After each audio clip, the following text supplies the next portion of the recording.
Hello दोस्तों। मेरा नाम सागर है एंड आज मैं आपके लिए एक कहानी लेकर आया हूँ जिसका नाम है विशाल एथिस सागर। इस कहानी का लेखन किया है जुवेना जलाल जी ने एंड इसका चित्रांकन किया है सार्थक सिन्हा जी ने। तो जैसा कि आपको देख के लग रहा है ये सागर यानी समुद्र की बात है जो बहुत बड़ा था। और ये कहानी है बहुत सदियों पहले की, जब हमारी दुनिया के सारे महाद्वीप, सारे देश इकट्ठा थे, एक साथ थे। उस वक्त जो सागर था तो उसको उसका नाम था टेथिस सागर। और वो बहुत बड़ा था, बहुत विशाल था। तो आइए हम इस बुक के ज़रिए उस टाइम के बारे में जानने का प्रयास करते हैं। जैसा कि आप देख सकते हैं, ये कुछ जीवाश्म हैं।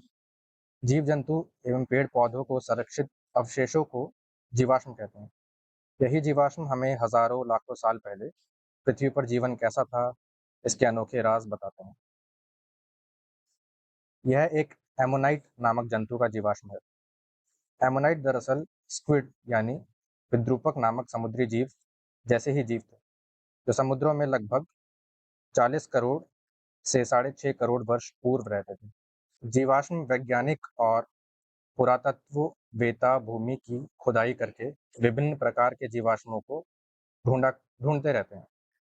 जब उन्होंने हिमालय पर्वतमाला में जगह जगह खुदाई की तो उन्हें वहां बहुत सारे एमोनाइट मिले। इन समुद्री जीवों के जीवाश्म दुनिया के सबसे ऊंचे पर्वतों तक कैसे पहुंचे? इस प्रश्न के उत्तर के लिए हमें लगभग 10 करोड़ वर्ष पूर्व जाना होगा, जबकि हमारी पृथ्वी आज से काफ़ी अलग थी। जैसा कि आप देख सकते हैं, यहाँ एक लॉरेशिया नाम का अ, बड़ा ज़मीन है एंड एक गोंडवाना लैंड नाम, एंड यहाँ पर एक टेथिस समुद्र भी है। उस युग में पृथ्वी पर केवल 2 महाद्वीप थे, गोंडवाना लैंड और लॉरेशिया, और एक अति विशाल समुद्र, समुद्र टेथिस। महाद्वीपों और समुद्र के ठीक नीचे पृथ्वी की ऊपरी परत होती है। यह ऊपरी परत विशालकाय हिलते-डुलते टुकड़ों से बनी हुई है, जिन्हें प्लेट कहते हैं। पृथ्वी की प्लेटें लगभग 100 किलोमीटर मोटी हैं और ठोस पत्थर की बनी हैं, पर इन प्लेटों के नीचे पिघला हुआ पत्थर है, जिसकी प्लेटें बहुत ही धीरे-धीरे सरक सकती हैं। इन प्लेटों के धीरे-धीरे सरकने के कारण वो 2 विशाल महाद्वीप अनेक छोटे-छोटे टुकड़ों में बँट गए।